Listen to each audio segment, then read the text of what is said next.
And that takes us to the main event, the long-awaited return of Conor McGregor. It has been 5 years, and he takes on Max Holloway. What a matchup. What a return for Conor. Conor does such a good job with any interview.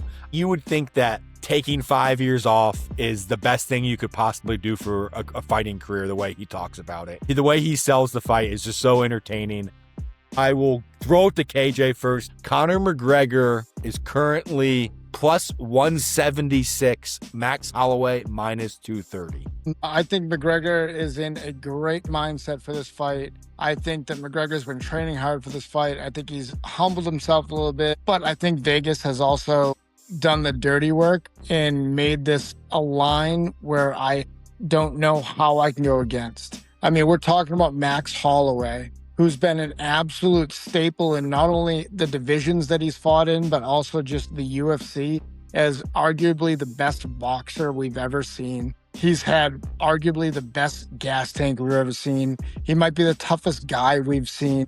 I don't know how you can put your money against Holloway in this fight at only being minus 240 against a guy that hasn't even been in the cage. How do you go against Holloway here? I think Holloway wins. I think you put all your chips in China on this fight not seeing more than 2.5 rounds, because it won't. If McGregor finds him, it's going to be in the first round and a half. If it goes any further than that, if Holloway hasn't finished him yet, it's no way it's going to a 4th round. Yeah, I'm super confident in this one. All right, that is somewhat surprising. I thought I was going to get a Conor McGregor pick out of you. Maybe I'll get something out of Casey. Casey, what do you think on this? Yeah, I mean, look, I love Max Holloway. I love Conor McGregor. I think they're two of the best personalities. Max Holloway, in a little bit more quiet, subtle way, but has always been a ticket for the UFC and his ability to sell fights, because of his style and his ability just to trade bombs and fight with a lot of volatility. I have a bad taste in my mouth from the last BMF fight we saw him in against Oliveira, and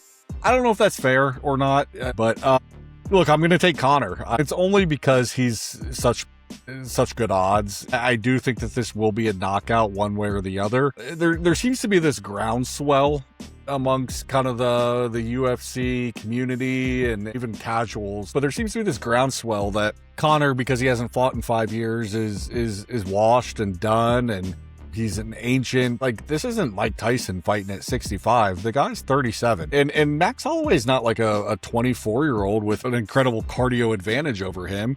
Like, Max Holloway's in his mid-30s as well. I don't think Conor would waste his time coming back and not being in shape, not ready to fight. He may not have that same kind of quick twitch firepower that he had when he was knocking guys out back in his heyday. But I don't think he's going to come out and waste our time. I think he's going to throw bombs with Holloway. We haven't seen him in 5 years, so who knows what he looks like. I'm going to take Conor to win this. Okay, I'm glad someone took Conor. I am on the other side. I am embarrassed to say that just watching the UFC Embedded almost got me to flip. Conor's so good at selling himself. But then reality set back in. I started looking. Conor has 1 win in the last 10 years. Yeah, and since then, I mean, 2 fights against Dustin in 2021. That's 5 years ago. He was already coming off a break from, coming back to those. So he's really coming off this is his 2nd break he's coming back from. He's at 170, which I don't necessarily think is that big of an advantage. He's 5'9". Max is 5'11". I guess he might be walking around carrying it a little longer than Max has since Max just recently fought at 155. But Max has the frame to carry that weight. He looks like he's in shape. I think he gets it done.